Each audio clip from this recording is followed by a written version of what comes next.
சொந்த நாட்டை விட்டு ஏதோ ஒரு நாட்டுக்கு வந்து மொழி தெரியாம தடுமாறி ஒழுங்கான தூக்கமும் சாப்பாடும் கூட இல்லாம வெயில்ல காஞ்சு குளிர்ல நடுங்கி உடம்ப வருத்தி வேலை செய்கிறவங்களுக்கு உறவுகளோட அருமை என்னன்னு நல்லாவே தெரியும்.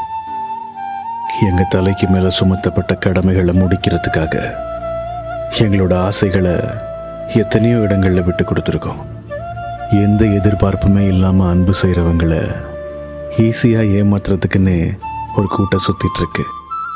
கடவுள்கிட்ட நான் கேட்கறது ஒரே ஒரு விஷயம்தான், இந்த காசு பணம்லாம் உடம்புல தெம்பு இருக்கும் வரைக்கும் என்னால் உழைச்சி சம்பாதிச்சிட முடியும். ஆனால் உண்மையான உறவுகளை மட்டும் என்கிட்ட நெருங்கவே கடவுளே. பொய் வாழ்வா வலியே தீர்வா இல்ல வாழ்வில்